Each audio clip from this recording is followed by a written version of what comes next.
जय हिंद मित्रांनो, आजचं जे आपलं लेक्चर आहे BA सेकंड इयर सेमिस्टर 4 आणि विषय आहे आपला सोशियोलॉजी। हा 4 सेमिस्टरचा आपला लेक्चर आहे। पहा आता आजचा जो टॉपिक आहे सामाजिक संरचना। सामाजिक संरचना हा आजचा टॉपिक आहे। पहा आता याच्यावर आता सामाजिक संरचना म्हणजे काय। आता तुम्हाला म्हटलं असेल सामाजिक संरचना म्हणजे समाजाची संरचना कशी झालेली आहे आणि समाजामध्ये महत्त्वाचे घटक म्हणजे मानव आणि त्याचे येणारे संबंध यावर आपल्याला बरंच काही माहिती आहे, बरोबर आहे। आता सामाजिक संरचना संदर्भात पहा आता आपण सामाजिक संरचना हा जेव्हा शब्द म्हणतो तर या शब्दाबरोबर आपल्याला म्हणजे मानवी मूल्याचं वर्तमान स्वरूप या मागचं स्वरूप आपल्या डोळ्यासमोर येते। या सामाजिक संरचनेसंदर्भात महत्त्वाच्या व्याख्या ज्या आहे आणि पाठ होण्यासाठी आपल्याला आवश्यक आहे आणि लहान व्याख्या मी तुम्हाला देतो, जे तुम्ही लिहून घ्या। पाहता पहिलीची व्याख्या आहे विल्यम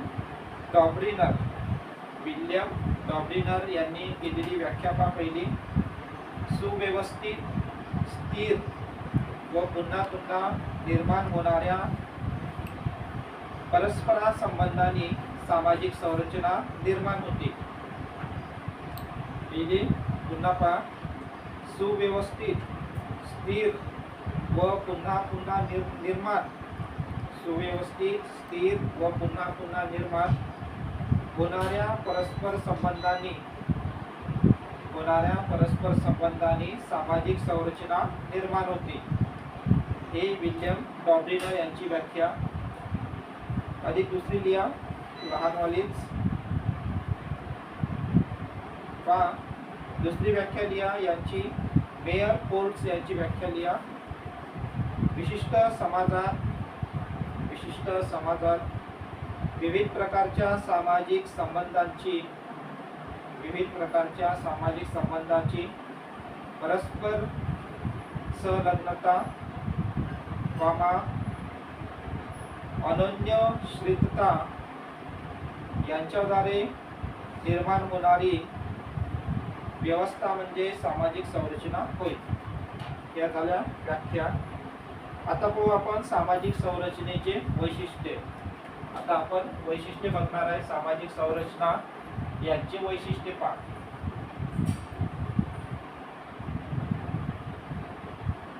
पहिलं जे वैशिष्ट्य आहे आता स्थायी व संघटित संबंध।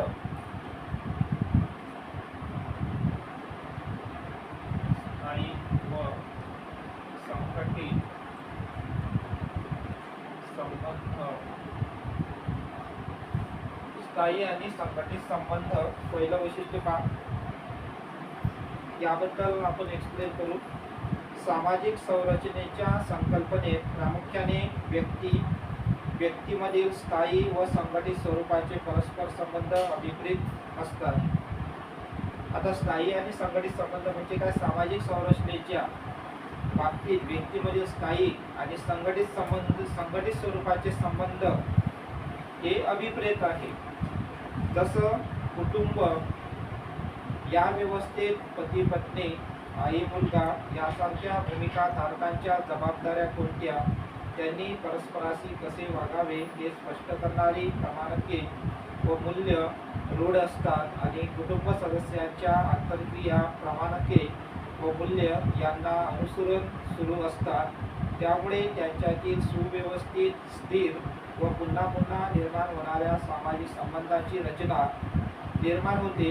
तिलाच आपण कुटुंब संरचना असं म्हणतो। म्हणजे यामध्ये सांगितलेलं आहे या मुद्द्यामध्ये स्थायी व संघटित संबंध। आता हे जे मी वाचलं तुमच्या लक्षात आलं असेल, म्हणजे कुटुंब संस्था आहे। जसं आता पती पत्नी असतात, कुटुंबामध्ये आई वडील असतात,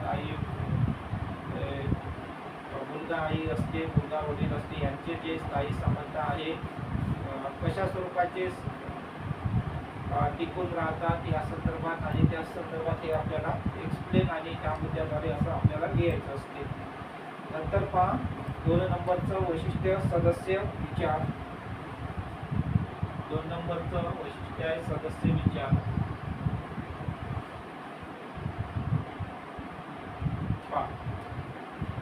यामध्ये सामाजिक संरचनेच्या संदर्भात समाजातील अथवा विविध गटातील व्यक्तींचा विचार विशिष्ट व्यक्ती म्हणून होत नसून गटाचा सभासद म्हणून होत असतो. सदस्य म्हणून प्रत्येक व्यक्तीचे स्थान, दर्जा आणि भूमिका निश्चित स्वरूपाच्या असतात. त्यामुळेच दर्जा आणि भूमिका हा सामाजिक संरचनेचा मूलभूत घटक आहे. व्यक्तीकडे ती व्यक्ती म्हणून पाहण्यापेक्षा विशिष्ट दर्जाधारक म्हणून पाहिले जाते. व्यक्ती त्या दर्जाला किंवा स्थानाला अनुसरूनच आपली भूमिका ही पार पाडत असतो. आता सदस्य विचार यावरून तुम्हाला समजलं असेल सामाजिक संरचनेमध्ये विभिन्न प्रकारचे व्यक्ती आणि विभिन्न प्रकारचे विचार हे आपल्याला दिसत असतात. त्यानुसारच प्रत्येकाची भिन्नता, विभिन्नता, विचार, क्षमता हे वेगवेगळं दिसते. समजलं? पुढे पहा. तिसरं जे वैशिष्ट्य आहे प्रमाणकाचे अस्तित्व. तिसरं वैशिष्ट्य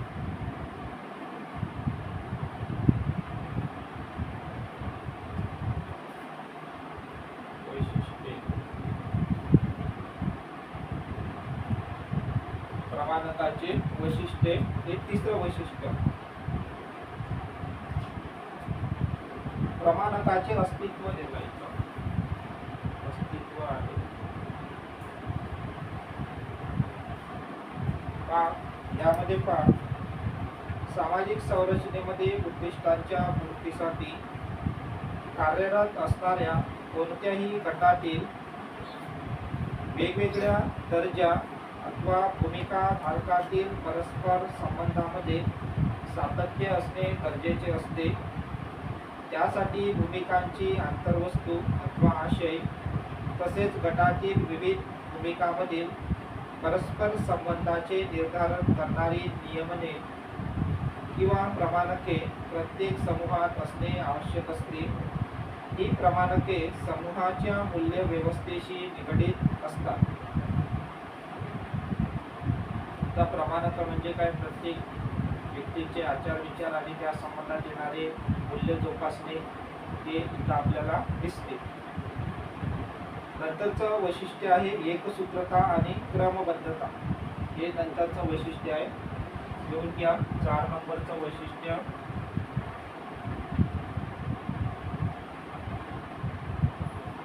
एकसूत्रता आणि क्रमबद्धता.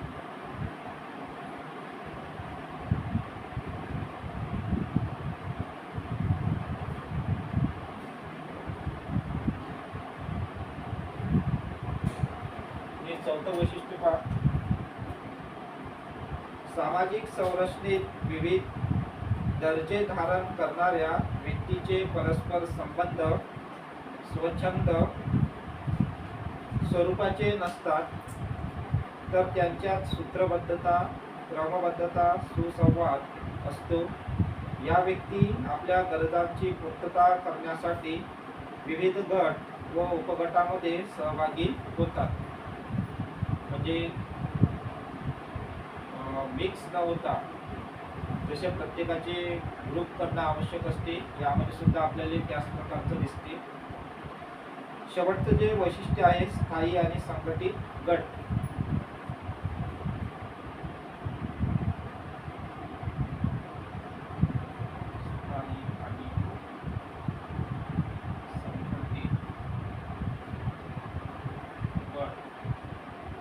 हे शेवटचं वैशिष्ट्य पहा. स्थायी स्वरूपाचा गट अथवा समूहांना संरचना म्हटल्या जाते. सामाजिक संरचना ही संकल्पना मुळात स्थायी व संघटित गटातील समाजशास्त्रीय अध्ययन करण्यासाठी उपयोगात आणली जाते. आणि हे जे सर्व वरील वैशिष्ट्यावरून असे लक्षात येते की 2 किंवा अधिक व्यक्तींमध्ये वारंवार घडून येणारे व्यवस्थाबद्ध व स्थायी स्वरूपाचे संबंध व्यक्तींचा दर्जा व भूमिका, उपगट, भूमिका धारकामधील परस्पर संबंधाचे नियमन करणारे प्रमाणके व सामान्य सांस्कृतिक मूल्य व घटकांना आपण समाज संरचना घडणीतील मूलतत्वे मानतो आणि यापूर्वीच उल्लेखल्याप्रमाणे परस्परांची संरचना ही आपल्याला वरील मूल्यांमध्ये सामावलेली दिसते. हे होतं आपलं सामाजिक संरचनेचे वैशिष्ट्य परीक्षेच्या दृष्टिकोनातून महत्त्वाचं आहे. यानंतरचा टॉपिक पहा, सामाजिक संरचनेचे घटक कोणते आहे. आता हे वैशिष्ट्य, आता सामाजिक संरचनेचे घटक. सामाजिक संरचनेचे घटक पाहता, सामाजिक संरचनेचे घटक पहिला आहे भूमिका. पहिला जो घटक येते तो आहे भूमिका. आता सामाजिक संरचनेतील हा एक महत्त्वपूर्ण घटक म्हणजे भूमिका, म्हणजे रोल. कोणत्याही समाज व्यवस्थेमध्ये अनेक व्यक्ती परस्पराशी आंतरक्रिया करीत असतात, पण त्या आंतरक्रिया एक व्यक्ती म्हणून वैयक्तिक स्तरावर नसतात, तर समाज व्यवस्थेतील एक वैशिष्ट्य किंवा विशिष्ट स्थान भूषविणारे समूह घटक असतात. व्यक्तीचे स्थान अथवा दर्जाची दुसरी बाजू म्हणजेच भूमिका होय. रॉल्फ टील यांच्यामध्ये दर्जाचे क्रियाशील स्वरूप म्हणजे भूमिका होय. रॉल्फ टीलच्या मते व्यक्तीकडून पार पाडले जाणारे सामाजिक कार्य म्हणजे त्यांची भूमिका होय. व्यक्तीला समाज व्यवस्थेत असणारे स्थान व त्या स्थानाला अनुरूप असणारी भूमिका महत्त्वाची संकल्पना आहे. भूमिका ही संकल्पना व्यक्तीचा दर्जा व त्या दर्जापासून असणारी कार्याची अपेक्षा यावर आधारित आहे. आता भूमिका म्हणजे रोल, आपण इंग्लिशमध्ये त्याला रोल असं म्हणतो. आता प्रत्येक म्हणजे समाज व्यवस्थेमध्ये किंवा समाज जीवन जगत असताना प्रत्येकाची भूमिका म्हणजे रोल वेगवेगळे असते. आता हा मुद्दा एवढा एक्सप्लेन करणं गरजेचं नाही. तुम्हाला समजत असेल समाज व्यवस्थेमध्ये होणारी व्यक्तीची मतप्रवाह कोणते सकारात्मक असेल तर त्याचा परिणाम सकारात्मक असेल आणि नकारात्मक रोल असेल तर त्याचा नकारात्मक असेल. हा पहिला घटक होता सामाजिक संरचनेचा. दुसरा घटक पहा, गट आणि उपगट. गट व उपगट.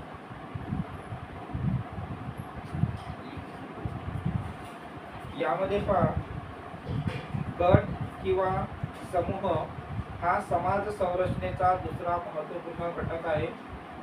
ज्यावेळी किमान 2 किंवा त्यापेक्षा जास्त व्यक्ती विशिष्ट उद्दिष्टांच्या पूर्ततेसाठी सहकार्यावर आधारलेल्या आंतरक्रियेत सहभागी होतात, तेव्हा त्यात समूह किंवा गट असे म्हटले जाते.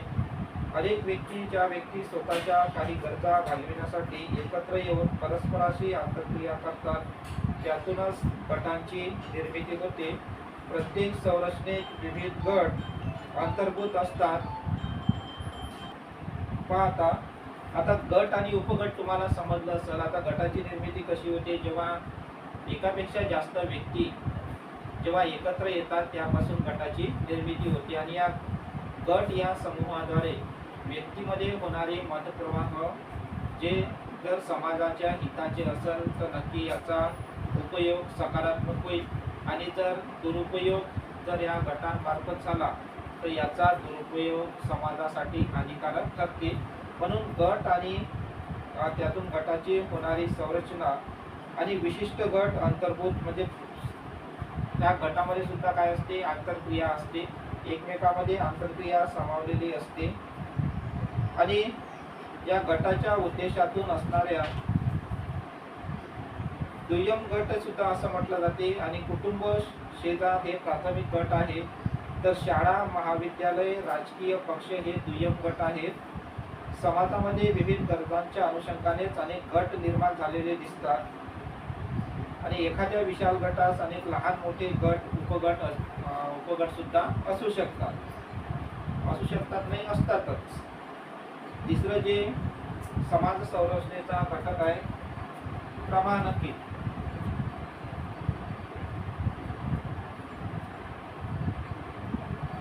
आता प्रमाणके पहा. प्रत्येकच समाज व्यवस्थेत विविध गटांचा अंतर्भाव असतो. त्या गटातील प्रत्येक सदस्याला विशिष्ट दर्जा असतो. त्या दर्जाशी संलग्न असणारी भूमिका प्रत्येक दर्जाधारक व्यक्तीला पार पाडावी लागते. समाजातील प्रत्येक व्यक्तीने आपल्या भूमिकांना अनुरूप असेच वर्तन करावे. यासाठी प्रत्येक समाजात विविध नियमने विकसित झालेली असतात. व्यक्तीच्या भूमिकेनुसार प्राप्त होणारे अधिकार आणि कर्तव्य कोणती आहे हे सांगणारे वर्तनाचे नियम म्हणजेच प्रमाणके होत. आता हेनरी जॉन्सन यांच्या मते वर्तनावर नियंत्रण ठेवणारा प्रतिमान जो आपण मनात बाळगतो त्यालाच आपण प्रमाणके असे म्हटले जाते. अधिक दुसरं पहा. थॉमस इलियट यांनी सुद्धा म्हटलंय, समाजात असलेल्या व समाजाकडून अंमलात आणल्या जाणाऱ्या प्रत्येक आदेशांचा व निरोधांचा संच म्हणजे प्रमाणके होय. असे या दोन शास्त्रज्ञांनी प्रमाणकांची व्याख्या केलेली आहे. आता प्रमाणके समजलं असेल तुम्हाला.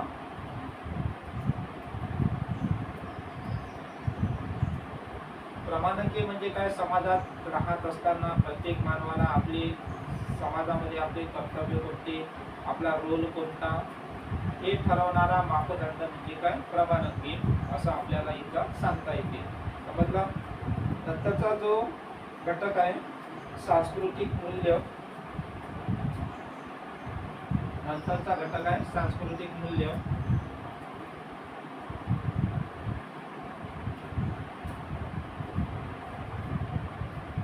हा नंतरचा घटक आहे. भूमिका, गट व उपगट, प्रमाणके याचप्रमाणे सांस्कृतिक मूल्य हा सुद्धा समाज संरचनेचा मूलभूत घटक आहे. प्रत्येक समाजाची प्रमाणके सांस्कृतिक मूल्यांच्या आधारेच निश्चित होतात. चांगले वाईट, योग्य अयोग्य, पवित्र अपवित्र, इष्ट अनिष्ट यात भेद करणारे काही मापदंड प्रत्येक समाजात अस्तित्वात असतात. त्याद्वारेच प्रत्येक वर्तनाचे मूल्यांकन होत असते. इष्ट अनिष्ट यात भेद करणारे काही मापदंड प्रत्येक समाजात अस्तित्वात असतात आणि त्याद्वारेच प्रत्येक वर्तनाचे मूल्यांकन होत असते. प्रत्येक समाजाची प्रमाणके हे त्या समाजाच्या मूल्यांच्या आधारेच निश्चित होत असतात. आता सांस्कृतिक मूल्य म्हणजे काय? समाजामध्ये राहणारे व्यक्ती आणि व्यक्तीची असणारी भूमिका यामध्ये आपण पाहिलं आहे. चांगलं वाईट, योग्य अयोग्य, पवित्र अपवित्र, इष्ट अनिष्ट यात भेद करणारे मापदंड हे यामध्ये विचारात घेतले जाते. हेच म्हणजे काय? सांस्कृतिक मूल्य आहे. नंतरचा घटक पहा. वर्तनबद्ध पर्याय. वर्तनबद्ध पर्याय पाचवा.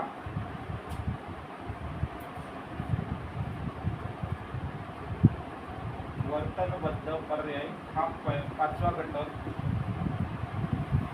समाज संरचनेतील भूमिका, गट, उपगट, प्रमाणके व सांस्कृतिक मूल्य या चार मूलभूत घटकासोबतच टॉलकॉट, पार्सन्स यांनी मांडलेला वर्तनबद्ध पर्याय हा घटक सुद्धा समाज संरचनेत महत्त्वपूर्ण मानला जातो. व्यक्तीला आपली भूमिका पार पाडताना अथवा क्रिया प्रतिक्रिया करताना व्यक्तीसमोर एकापेक्षा जास्त पर्याय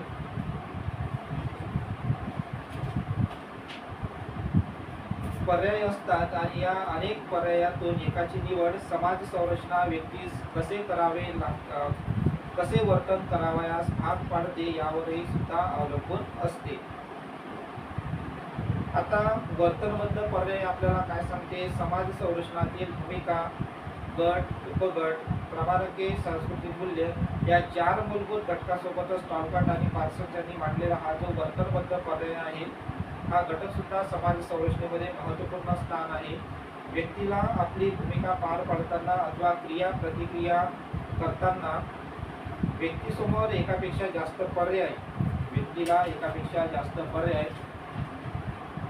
असतात आणि अनेक पर्यायातून एकाची निवड समाज संरचना व्यक्तीस कसे वर्तन करावयास भाग पाडते यावरही सुद्धा अवलंबून असते. कोणत्याही समाज व्यवस्थेत त्या समाजाच्या मूल्य व्यवस्थेला अतिशय महत्त्वपूर्ण स्थान असते.